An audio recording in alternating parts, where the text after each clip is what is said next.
Hey, everybody. It's Karen Anderson here with Terry Cook for Hello, tonight's, everyone.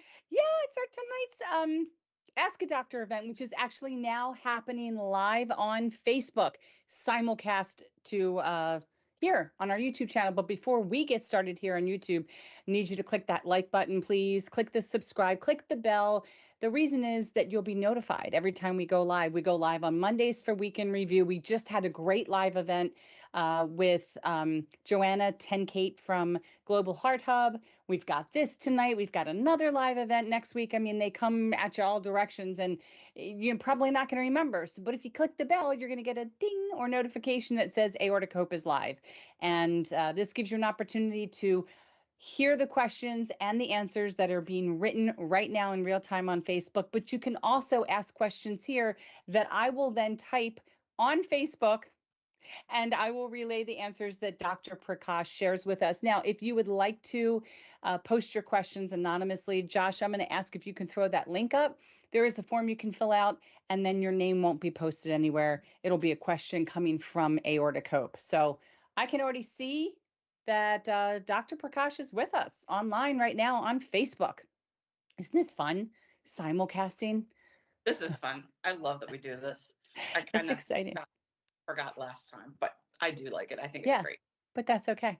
I always love some of these questions that come in from the community. I see them on other Facebook pages. So sometimes I snag them as I know we're coming up to an event like this, because while I believe I know the answer, we are not medical professionals. And No, any answers you get that are shared tonight from Dr. Prakash, one, if you're asking a very personal question, he's not your doctor. He doesn't have your scans. He doesn't know your background. So whatever answer he's giving you is to be used for you to take back to, again, I probably would still talk to your doctor because it's your situation, but it's also a well accepted answer. So for instance, can you fly with a dissection?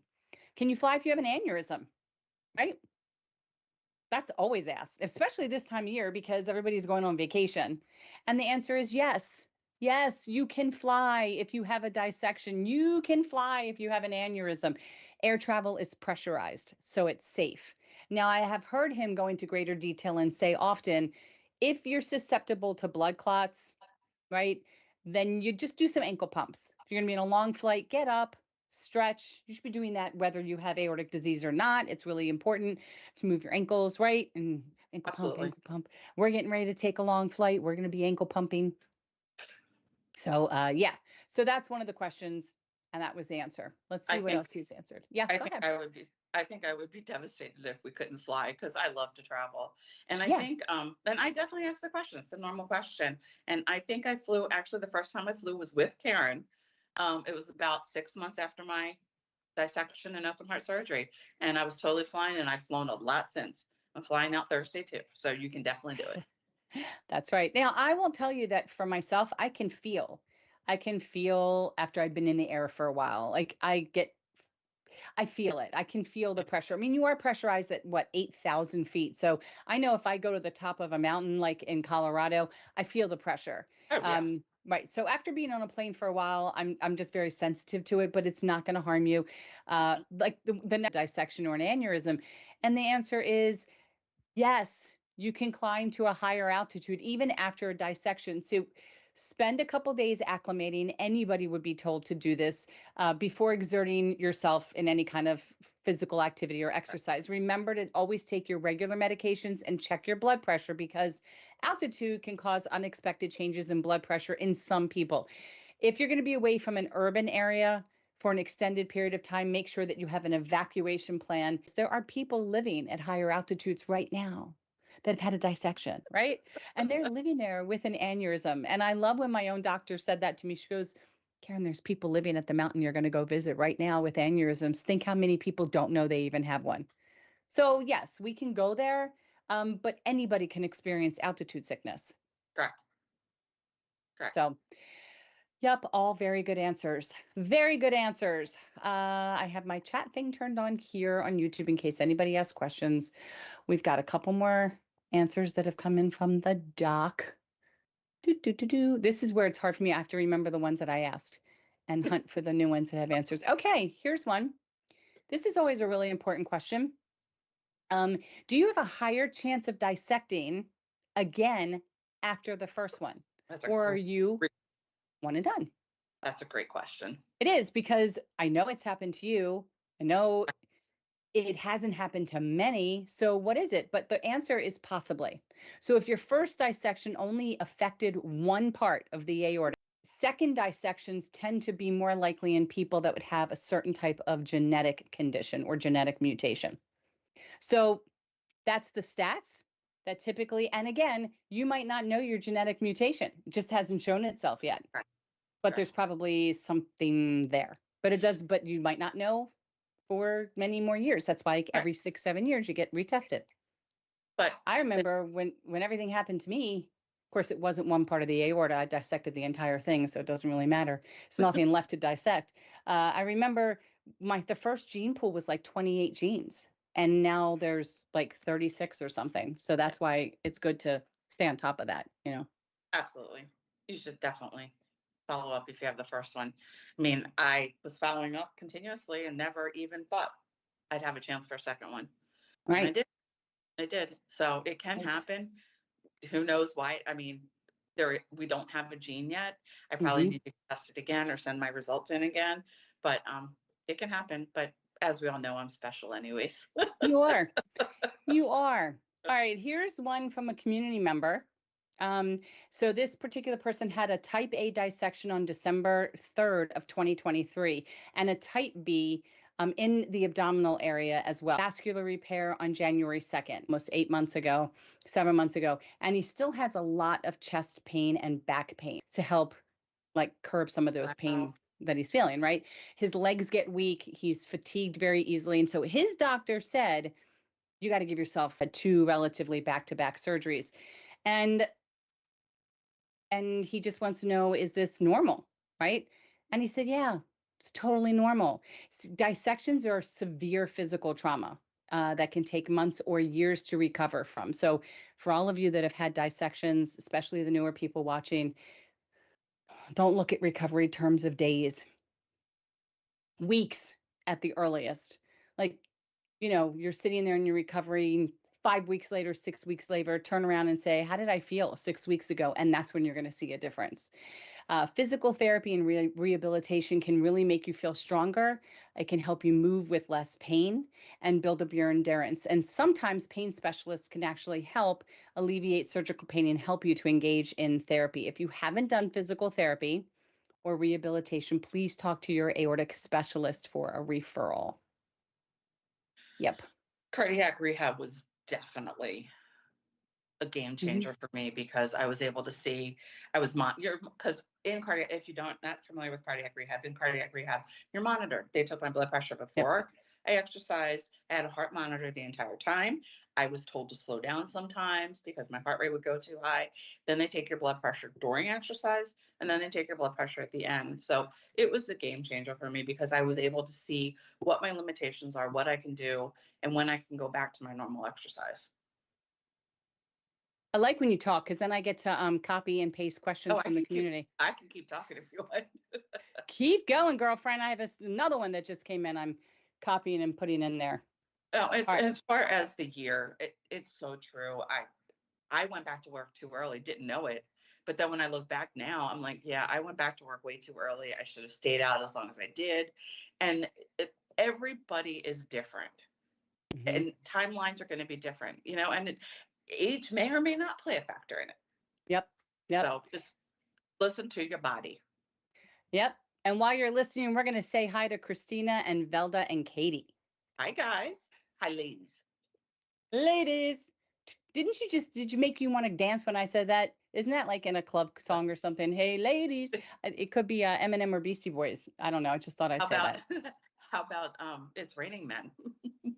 Okay. That's another one. That's the song. True. Oh, is that where I'm thinking of it? No, I really thought maybe it was Beastie Boys, but okay. All right, checking to see if there's another answer. There's so many questions. Oh, okay. I'm going to butcher this word, but there was a community member a long time ago when we had first scheduled this for this month that wanted to know about I'm so glad you read that because I saw that one. I'm like, I'm right? touch it. And its relationship with vascular disease. And the doctor says, I don't know that PGG is ready for use as a practical treatment for aneurysms or dissections. So to the community member who asked about it, there's your specific answer because I don't know what it is. All right, so we've got that answer. So while we are waiting for some more answers, let's talk about a couple things. Okay. Let's talk about fundraising. My favorite subject. I know, and there's so many people that say, what can I do to help? I want to help the cause. And, we're not too sure if everybody realizes that no one that's affiliated with Aortic Hope is compensated. Nobody on the board, nobody that volunteers. So 100% of the money that we raise are used back towards our initiatives and what we're able to provide for the community, whether it's podcasts, whether it's Hope Mail contests and various things like that. Yeah. So fundraising is a great way. And the easiest one is a Facebook fundraiser. If you're on Facebook, it's a birthday fundraiser. You just set it up. All of the text and information about the history of the organization's already there.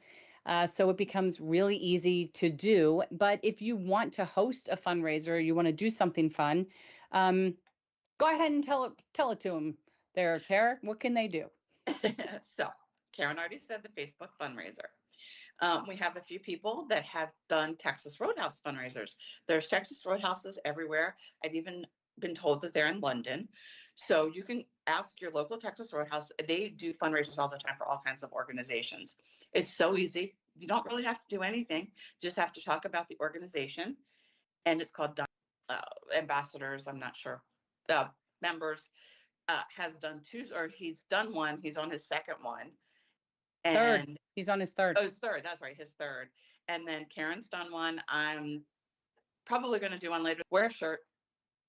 People think you want money, but you don't. And you just tell them to say our organization's name when they pay their bill. And then the restaurant will give back money to us, give back a portion of it. Texas Tablecloth, we are able to provide you with a runner that goes on top of the table. We will provide you with all marketing materials, which are brochures, some bracelets, a couple other little tchotchkes.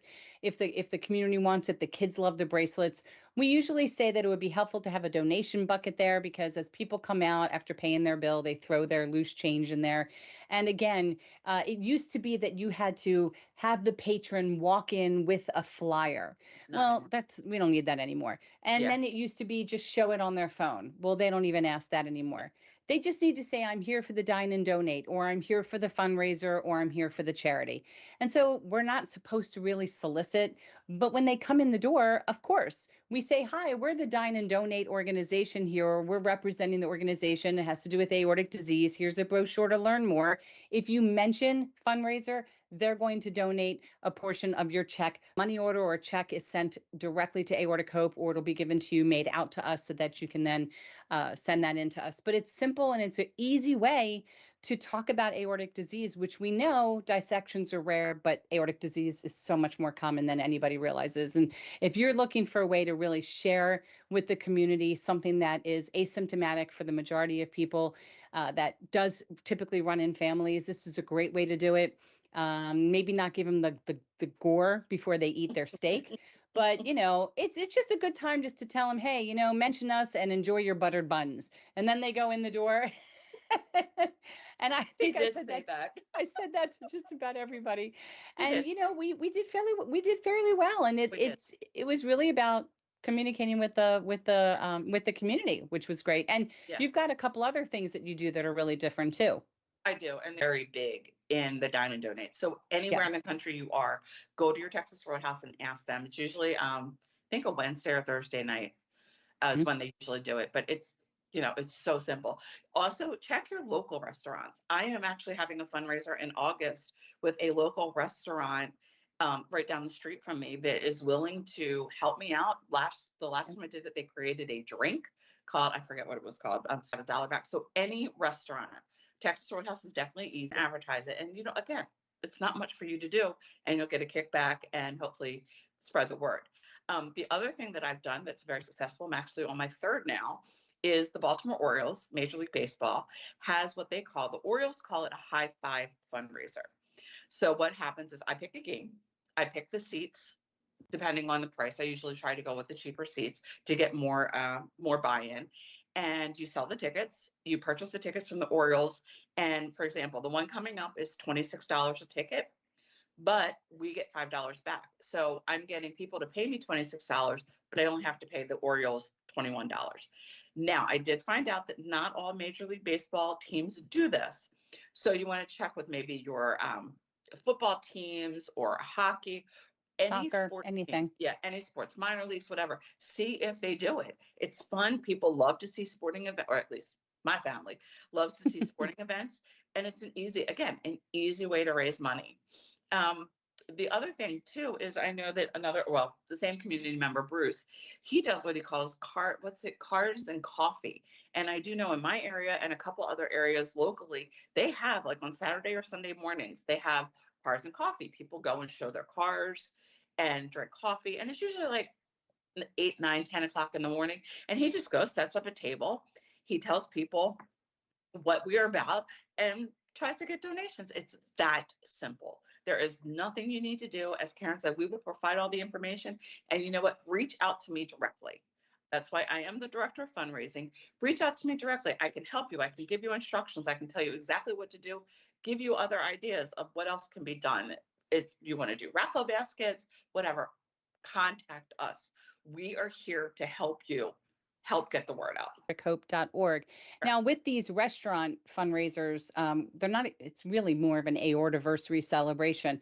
We do put together baskets with your local county to see if you need any type of gambling license and stuff like that. But that's where we're here to help you with that as well. And again, we can give you suggestions on where to go get your items for these raffle baskets and how to get them donated. And we'll provide you with all of those forms. So there's yogurt stores will have, nights like this. Panera typically will do fundraisers for schools and stuff like that. But really check anywhere. Do a bowling night, there's wine tastings that you can do and just, increase the ticket cost and take the difference and that gets donated back to us. So we used to do Barnes and Noble. We used to wrap gifts for people at Christmas time just for cash donations until COVID came. Right. And then that went away too. So the other one that I know does a lot of fundraisers is Cadoba. That's national one. Yep. And oh gosh, I had something else on the tip of my tongue. But whatever, I can, again, just reach out to us and we will definitely help you. Sounds good. All right. Getting back to our regular scheduled programming, we're going to say hi to Kevin. Hey, Kevin. All right. Okay. Can aortic valve regurgitation cause arrhythmia, or is it the arrhythmia that would impact the valve? That's a good question. Egg or chicken? Which one comes first? And the answer is regurgitation actually causes arrhythmias. And if you have arrhythmia, aortic regurgitation can make it worse. That was not my question. All right. It's kind of the answer I already knew. I love these Ask a Doctors because I use them as my personal therapy session. I just ask a bunch of questions and he knows I do that. All right. So here's another one that. But wait, Karen, let me tell you something. You're asking the questions because so many people are afraid to ask the questions. They are. And you're educated enough that you know the question to ask. So you may be using yourself, but you're really helping all of us. Well, you're kind of right. What constitutes aneurysmal growth? Because I see people that say, oh, I got my scan last year, it was 4.3. Oh, this year it's 4.4. Oh my God, that's not growth. So here it is. If your doctor measures your aorta 2 times, like every 6 months, okay, or a year apart, and the second measurement is more than a millimeter or larger, then if in 6 months they did it and it was more than a millimeter, then is the smallest difference that you can detect using. So this may have been a change because it typically was in a year you needed to have 3 millimeters or more for it to be considered actual growth. That's somebody CT, which is when they put the EKG electrodes on you to take a picture in between heartbeats.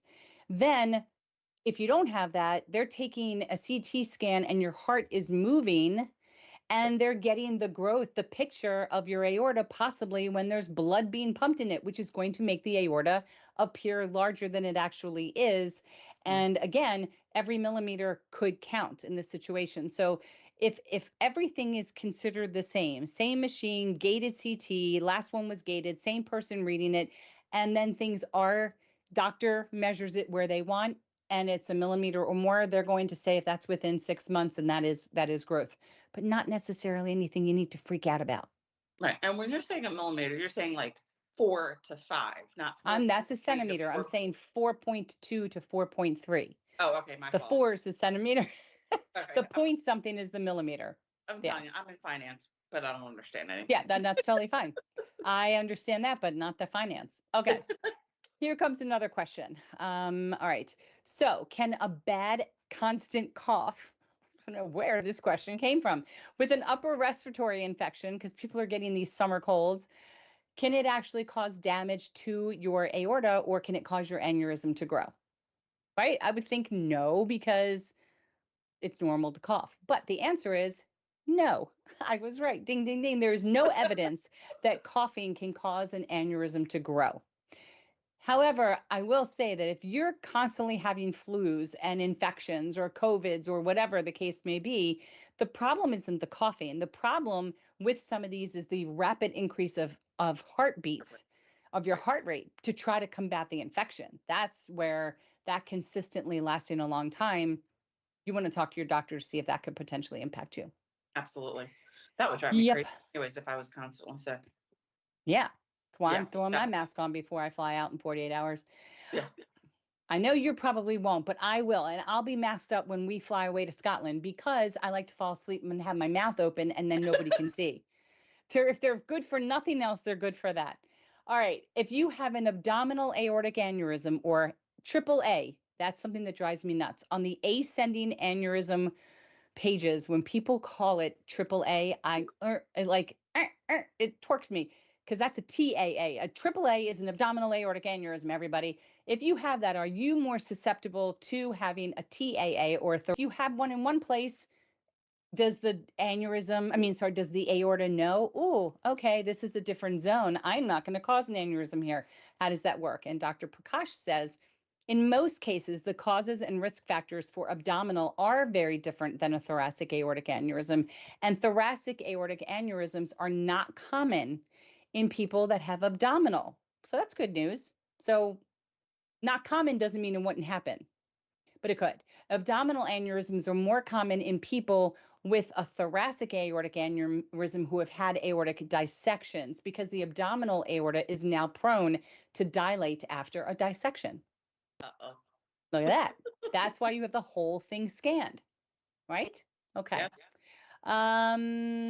Yeah, okay, so Bill says it's good to know about the cough, because he's fighting the cough right now too, which is nice.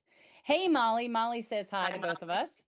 All right, let's keep seeing if there's any other things that have been answered. Doo-doo-doo. Da, da, da, da. How are you seeing them? Do you just keep refreshing? I've got my big screen up with Yeah. Facebook, Yeah. and That's what I yeah. thought. 'Cause I'm looking at it, but Yep, I just hit the refresh button. Bing. All right, I've got another question in here that I'm going to copy and throw in that just came in. these questions are great. We got some really good ones tonight. Yeah, we do.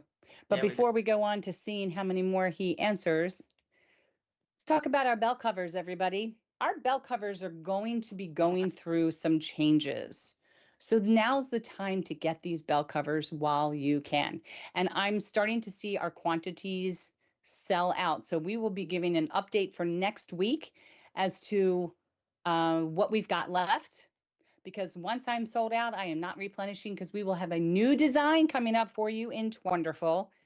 Here's just an example of these that we have right now, Velcro around your belt. We have them in black, red, and yellow with a variety of different sayings. You can have abdominal aortic aneurysm, thoracic aortic aneurysm, aortic dissection survivor, medical alert, Marfan syndrome, Loeys-Dietz, vascular Ehlers-Danlos, pacemaker, and blood thinner. There's a lot to choose from in those sayings and different colors. And hopefully we have what you want. But they are $18 domestic, $23 to ship internationally. So all of that includes shipping. And right now we do have a special for the Marfan folks. They are going to be $10. domestic to ship, still 23 international because it's a beast to ship things out internationally right now. But yeah, these are wonderful because they're neoprene. So if you are, you happen to get makeup on it that washes off really easily, the Velcro, it stays on. There is a clear plastic card holder in the back, and it comes with a card that you just fold up and stick in, where you can list your emergency contact, the medications you're on, the allergies you might have, anything you want to say about your condition. And what's great about this, whether you're in the passenger seat, the back seat, the front seat, whatever, is if there's an emergency, as the universal first responder symbol on it in addition to our logo, but that symbol is more important than our logo. And it will cause them to take a moment to pause and think, well, let me check this out. If you're not wearing your Lawrence Hope Medical ID jewelry, then they're going to notice this. They're going to notice this on your belt. So the belts, just yeah. remember, not just for seatbelt covers. Put them Oh, on a good backpack. point. Good Put them on a point. backpack. Put them on a baby. I would say baby carriage. Boy, am I old. Put them on a stroller. Carriage. Put them Yeah. on a stroller. Put them anywhere that you would be. God forbid something happens. They will know that you're, a aortic disease patient or whatever. Put them on a leash when you walk a dog. There you go. I knew there was Stick them another right there. Put them on the spoke on your bike. If you're biking, if you're not a spoke. backpacking. Well, I would not a put it on the spoke, a bar. on the bar. Yeah. Right. Spokes on I'm the old. wheel. I'm like spokes is what I had that made sounds with my basket with my daisies. Put No, them the on a spokes we put backpack. cards in. We put baseball Oh, cards you in. put baseball cards. Right. Put them on your backpack if you're taking the Yes. hike, Put them anywhere. anywhere. Yeah. Yes. Okay. All right. We're back to our regularly scheduled program. Oh, wait. Let me say one more thing about the seatbelt covers. Yes. Putting it in a seatbelt cover, they're actually, as a seatbelt cover, they're actually really good for people that are a little bit challenged in height, because that way the seatbelt doesn't cut my neck.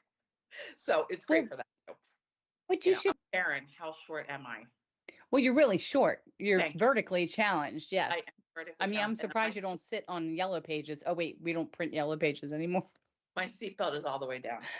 Okay. All right. Well, then that makes sense. Hey, Bill also says he's the rare patient that went the wrong way. He started with an abdominal aneurysm and then they did the root later. So, there's weird one-off cases all the time. I'm a weird one too. You're weird too. And then I had a type A. Yep. All right. Let's see what other answers we have. We answered this one. Okay. Ultrasound shows severe stenosis in the celiac artery, mild narrowing in this and plaque in the aorta, but not causing narrowing from renal to distal. This is found after dissection in the celiac branch and now aneurysm measuring 1.9 centimeters. I know nothing about the branches like that. But what type of doctor should you see to find out what is causing the narrowing beside vascular? A celiac dissection, and I believe celiac dissection would be arteries, I think, that feed into the stomach area. I think I might be right. Josh is probably looking it up. You might have I could be totally wrong. I don't know. There's 50-50 shots in dissections. If you've had that, a geneticist might be able to evaluate you and recommend genetic testing to find out if you have a gene mutation that causes these changes and can run in your family. So not only would you see a vascular surgeon, but it is recommended that you would see a geneticist. Okay. Talked about growth. Okay, someone is experiencing a lot of PVCs and PA, extra beta blocker, and flecainide, which I believe is a drug that helps with arrhythmia. Some of the arrhythmia is making this person dizzy and feeling like they could pass out. Is there any major cause for concern?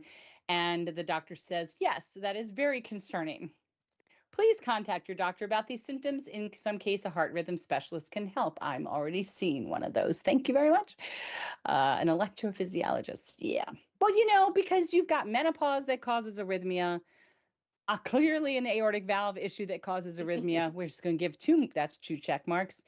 And nobody that wants to do my valve surgery yet, which is okay because I'm not looking to be cut open right away. But, it's annoying. That's all I'm going to say. Celiac trunk, located right around the level of your bottom rib or T12 vertebrae. It branches out from the aorta just below the median arcuate ligament, a band of tough elastic tissue that wraps around the aorta and attaches to the diaphragm to the spine. What does it feed? Oh, that was the question. Never mind. I mean, curious. All right, we have a follow-up question that's being posted right now for someone, and another question about the most wonderful place on earth. Okay, you should be able to guess what that is. Excuse me, everybody. I still have this annoying cough. Blah. Tickles. It tickles and makes me cough. All right, let's see if we've got any more. Oh, we do. We have another answer that just came in. Do.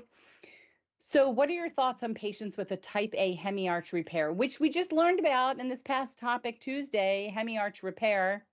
Don't know if you guys remember. Type A hemiarch repair, type B medically managed, and a thoracic aneurysm. What are your thoughts about that patient being on Wegovy or Ozempic? And this person has put these questions into the current evidence that these types of medications are harmful to people with aneurysms and dissections, but there is little data to guide the management. And then his answer got cut off. But there you go. I also say that my doctor will be finding out that it actually helps with cardiac disease. Mm-hmm. So Yeah. one of these days, the insurance companies are going to get the ball rolling and get these medicines covered because Yep. to me, it makes sense that if you have somebody that's on Wegovy or whatever they are, Ozempic, Monjero, whatever, if the insurance companies are covering things, they're going to cover that, which is going to lead to weight loss, which is going to lead to less problems, which will Right. cost the insurance companies less. We Right. understand it. These drugs were put out for diabetes. Correct. But we're finding that the impact cardiovascularly is very positive. Well, Correct. just like Humira, Stelara, and Entyvio, Cimzia, they were put out for RA and Correct. for psoriasis. And then you find out, oh, we're having this incredible impact on Crohn's. So Correct. then the insurance company catches up and things get paid. So Correct. it's just a matter of time. They will eventually. Yep. And back to, again, celiac junk. It feeds into the common hepatic artery, the splenic artery, and the liver, gallbladder, pancreas, duodenum, Yeah. spleen, and stomach. So ding, ding, Karen. Ding, ding. Oh, and we were just told, FYI, Joe Rogan noted Ozempic as outsourcing discipline, like all weight loss drugs. Once you are off of it, the weight will return. Except it is true. However, my cardiologist said to give it some time, and these drugs will actually be, they're going to be tweaked. So that there will be a separate one that's not for diabetes, which then tends to have the weight put back on when you come off. It will be specific for weight loss. But like with anything, the weight will come back. Well, Even with gastric bypass and correct. balloons. If all you got to do is stretch out that stomach and you're going to put the weight back on. Correct. Here's full disclosure. I am on a weight loss medication. Mm-hmm. It's been working. And my doctor was fine with it. My cardiologist is fine with it. They're all fine with it. But he has said, you do know that you will probably be on this for the rest of your life. Yeah. And I'm okay with that because, first of all, if I get to my goal weight and I feel better and I look better, you know what? I'm going to be on blood pressure medicine for the rest of my life. What's the difference? It's not a big deal for me. And we have to think about it that way, that, to survive, I've got to be on blood pressure medicine. Right. Or my depression medication, whatever. It's just another medicine.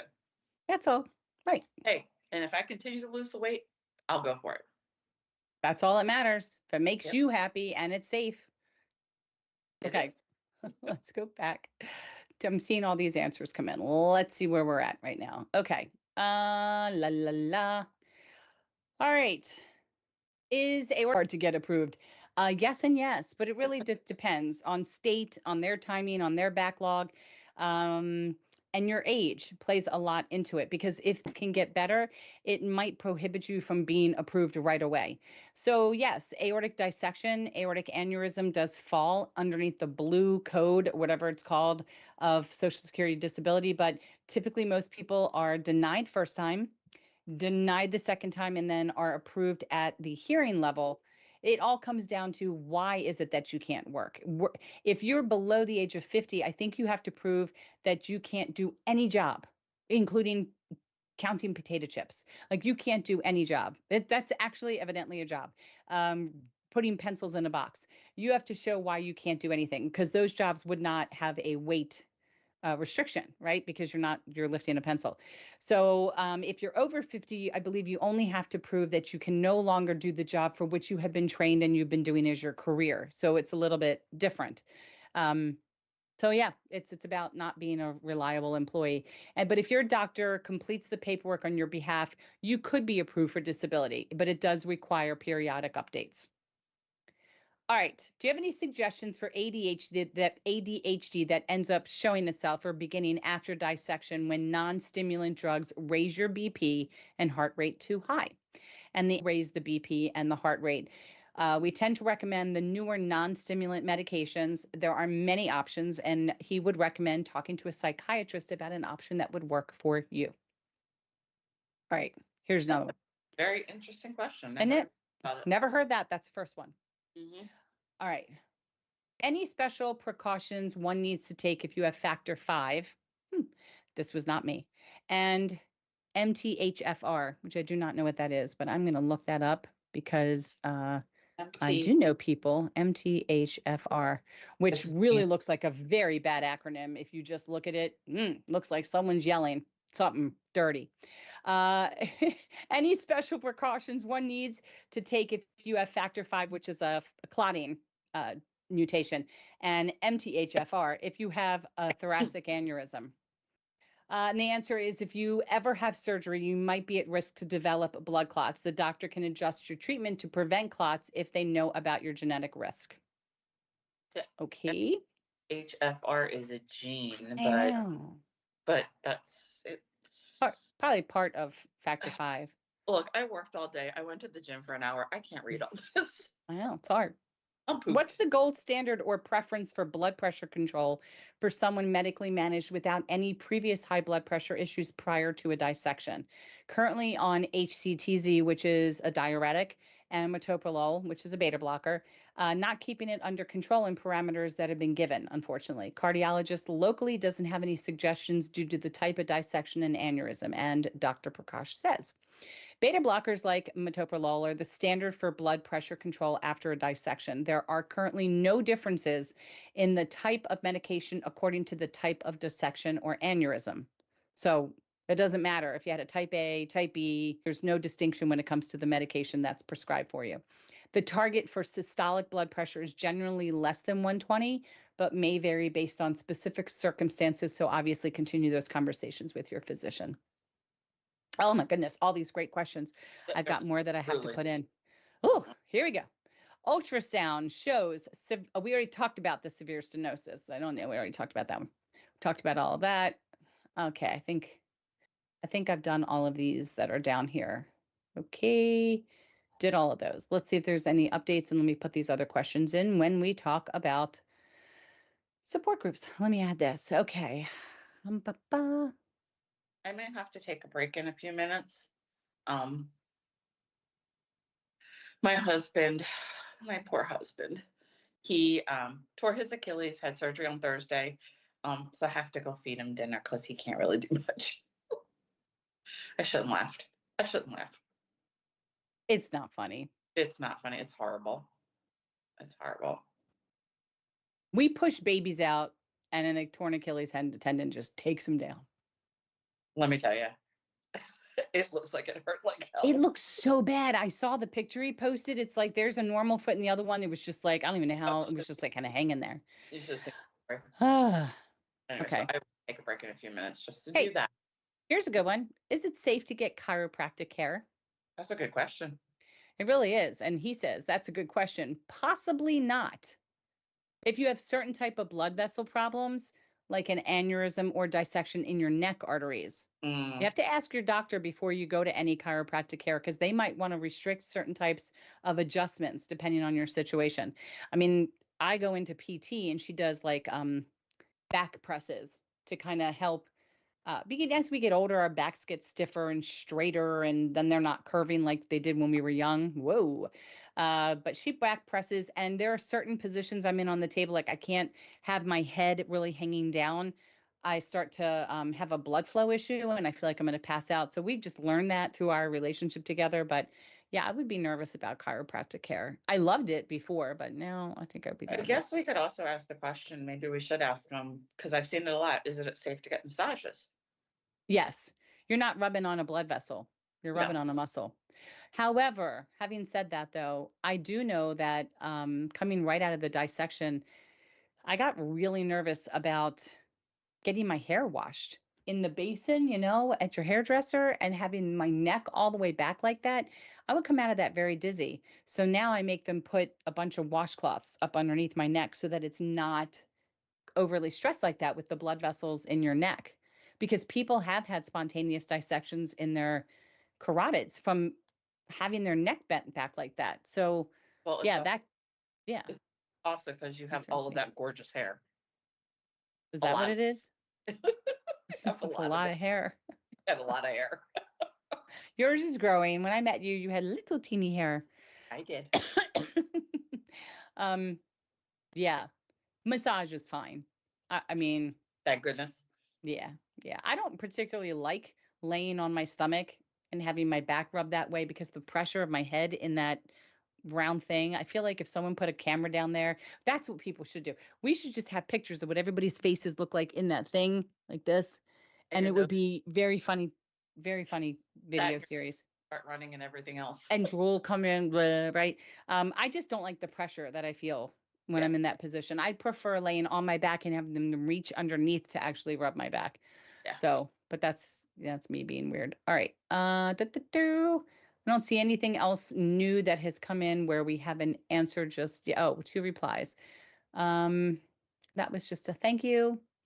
Nope, I think we are caught up. So now's a good time to go cook some dinner and leave your camera like that because I'm going to talk about support groups and our hangouts. Should I leave What my do you, camera? Or I turn are it you off. cooking or are you just like, I'm heating up. oh yeah, leave your camera and come back. All right. I'll be back. Thanks, guys. We're just going to mute yourself if you want. All right, everybody, we are caught up right now. It's a really good time. If you wanted to ask any questions, I'm wondering if I asked the question about Disney. I'm trying to look to see if I did that. Let me go to most recent here. Hang on one sec. Newest. I thought I put that up.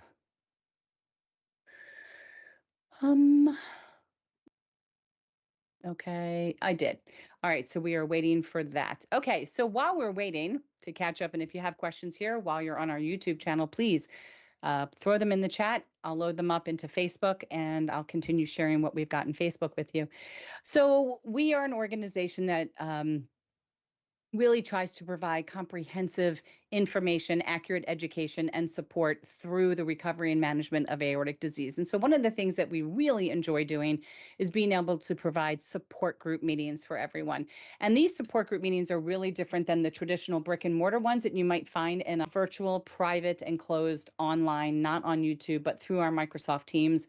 I'm sure you guys used to know about meetings of Teams, and they are moderated and led by other patients or caregivers or individuals who have lost loved ones to aortic disease. And I think that's kind of what sets us apart.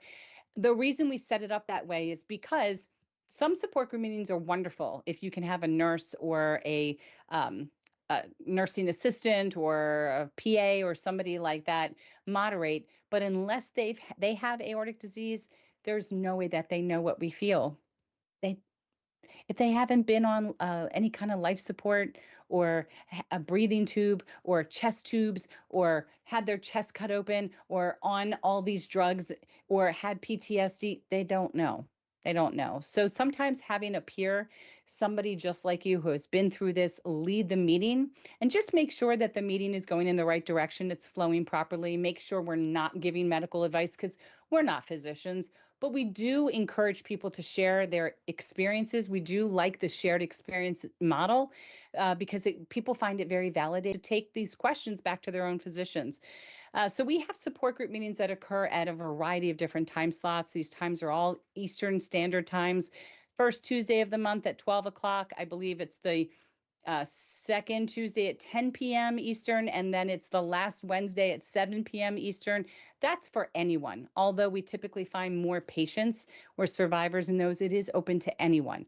Now, we also have two caregiver support group meetings, one that occurs at 10 p.m. and one that occurs at 8 p.m. I cannot remember the exact dates right now. They're all in our event page, but we are also adding a second Saturday of the month at 10 a.m. So now we're going to have two nighttime and one morning caregiver support group as well. There's also a Spanish speaking support group that's once a month. We also have a every other month grief support group meeting. In addition, we have support group meetings for all of our Canadian friends as well, because they needed an outlet too. So there's a lot of room for people to give and receive that pop in, take your questions more one-on-one, share the latest and greatest regarding research or treatment options outside of support groups. What we also have is Hangouts. Now, Hangouts happen every single Thursday beginning at 2 p.m. Eastern. And the reason I say beginning is because there is really no endpoint. These people will stay online talking to each other 5-6 hours. It's not a place where they're really going to discuss the heavy support type of conversations, but nobody's going to be turned away if they have a question. It's really a place to just hang out and have fun. Whether you're watching people cook or you're walking with somebody as they take their dog out, or you're telling jokes or sharing thoughts about movies, it's anything. It's just like getting people together weekly to hang out with their peers. So that's the Hangouts in addition to our support group meetings. As a matter of fact, I'm being told last Thursday hangout, there was an Irish choir from Ireland, right? I think they were in Ireland. They were singing. They were singing for, they were singing Girls Just Want to Have Fun. Yes, I know. You're muted, but yes, it is. Oh my gosh, right? Yeah. That is so cool. I need Isn't to that look cool? at one of those. I end up in the ones with the dirty limericks and I miss the ones with the Irish singing. I don't know. It just That's so funny. happens. Yeah. Right. So that's our hangouts. Now, what we've also done here that I think sets us apart is we've created a sense of community. So beyond support groups and hangouts, we offer mindfulness courses, and they happen periodically for 8 weeks at a time. And it seems like their courses just continue and continue because they develop a deep sense of community.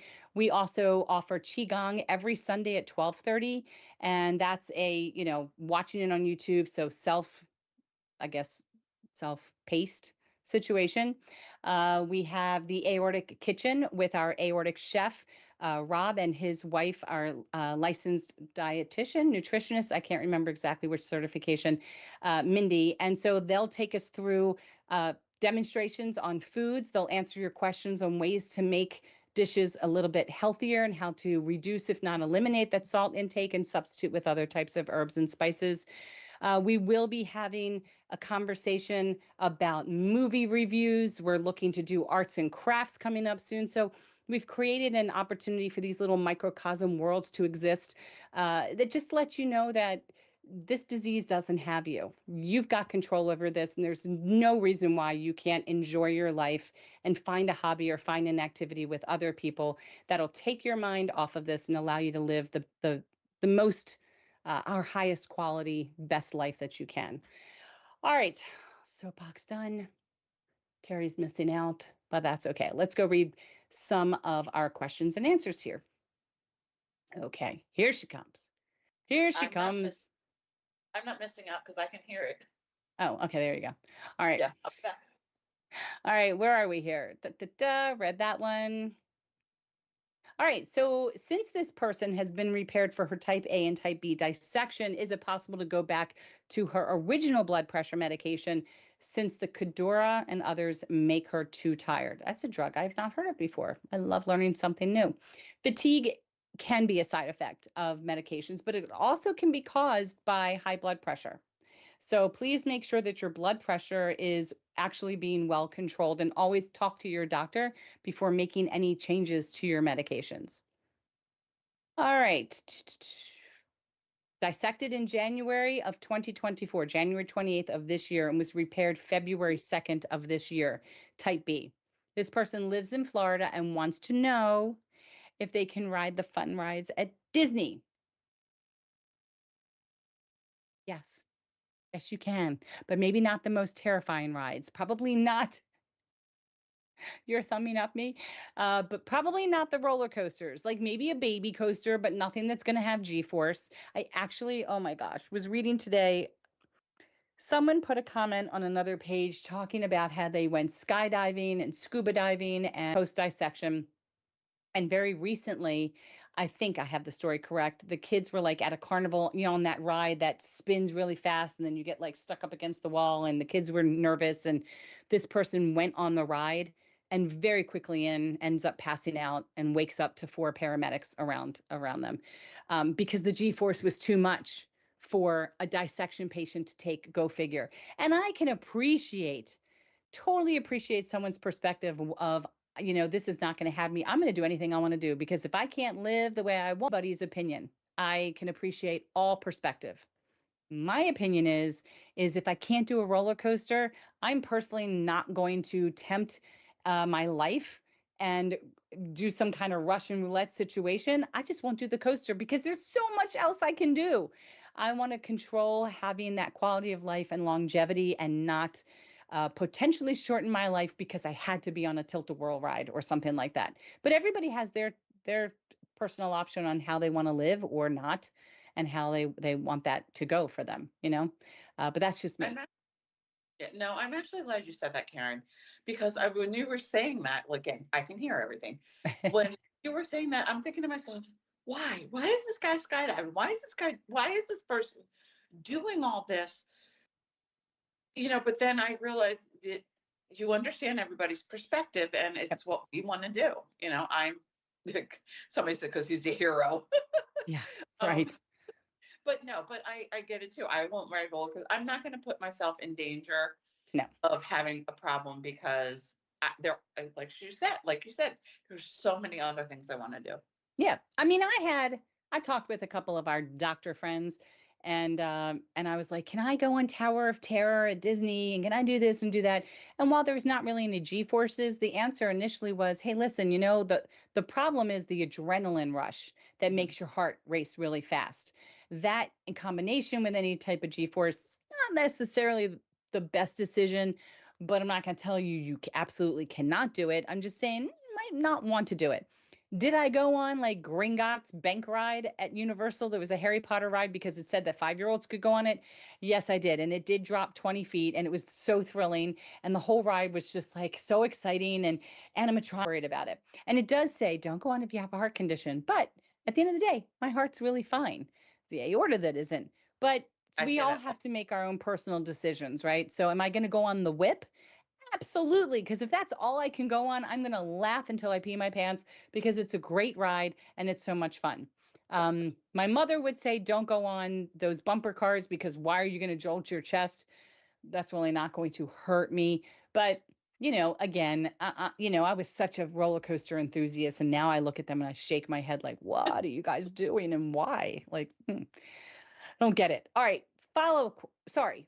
Oh, you'll be back. All right. So there was a follow-up question when we talked about vascular issue and having genetic testing. So this particular person's vascular team did not suggest genetic testing. This person paid for the kit from Invitae and is waiting on the results. They did their aorta panel, their aortopathy panel that Invitae offers.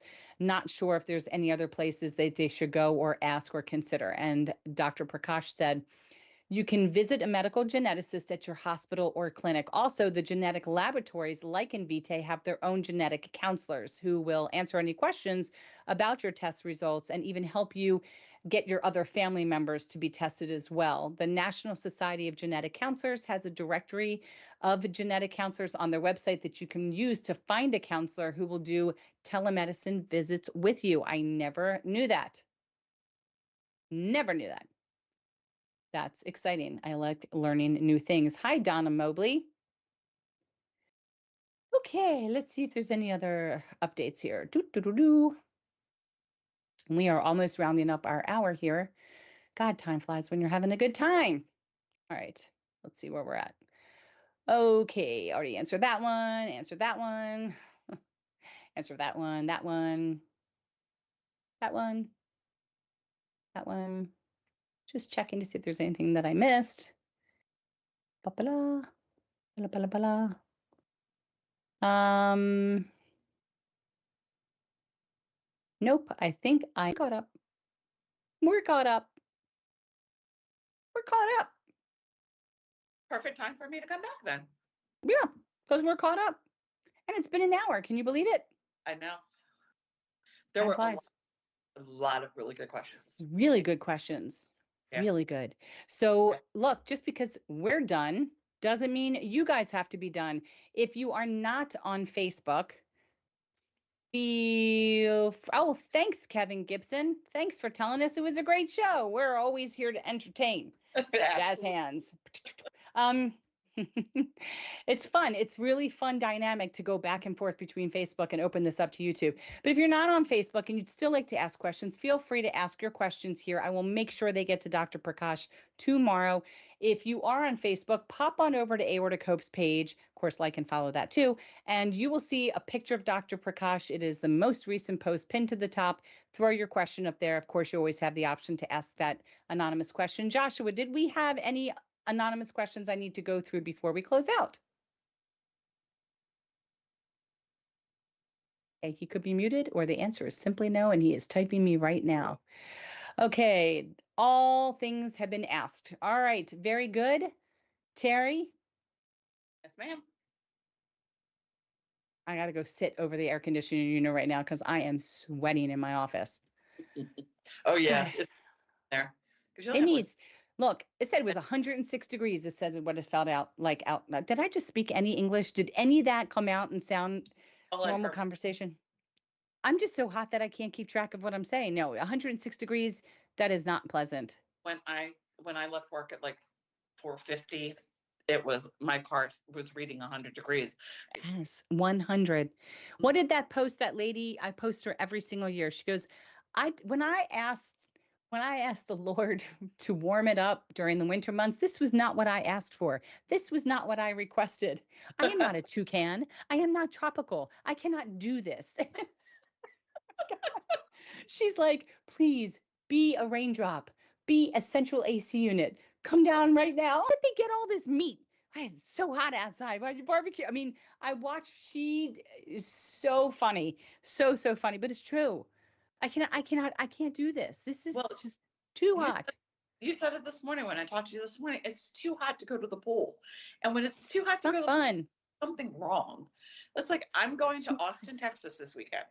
Well, because you're silly. Well, I need to see my cousin. But anyways, I'm going to Austin, Texas this weekend. And I was like, we don't need to do anything. We can just stay by the pool. But you know what? That pool is probably bath water. Yeah, because you know what you need to do? You have to get it. I said you have to go get, what? Are you going to go to the Comedy Mothership? What's that? Do they mean us? No. Oh, you. I will definitely look. There's a Comedy Mothership. Well, there you go. No, I think you need to buy a snorkel, like I said to you, and just be underwater with your mask and just breathe the whole entire time. And maybe bring out a bag of ice cubes and throw it in the pool. All right, everybody. That is all we've got tonight. I'm going to do one last check. I think I hit every single question. I think every question was answered, but let's just triple check. Got that one. Got that one. Got that one. Yeah, I'm pretty sure that we are caught up. Oh, there's only one other thing. That there's no known connection between factor V and the MTHFR and a thoracic aneurysm. No known connection. So that's kind of nice. Okay.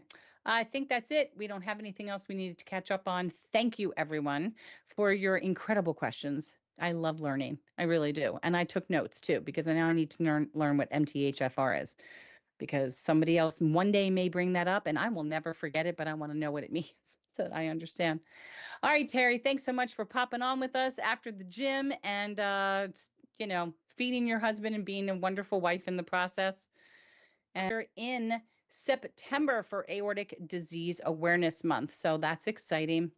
That is Yeah. exciting. All right, guys, thank you again. Please click like, please click subscribe, click the bell so you're notified when we go live again, and share this, because I guarantee you someone else will find something on here very educational, and that'll be really helpful for somebody today. Do your good deed. Help us help others today. Ta-ta. All right, that's all I got. Have a great night, everybody. Bye, See you guys. soon. Thank you. Bye.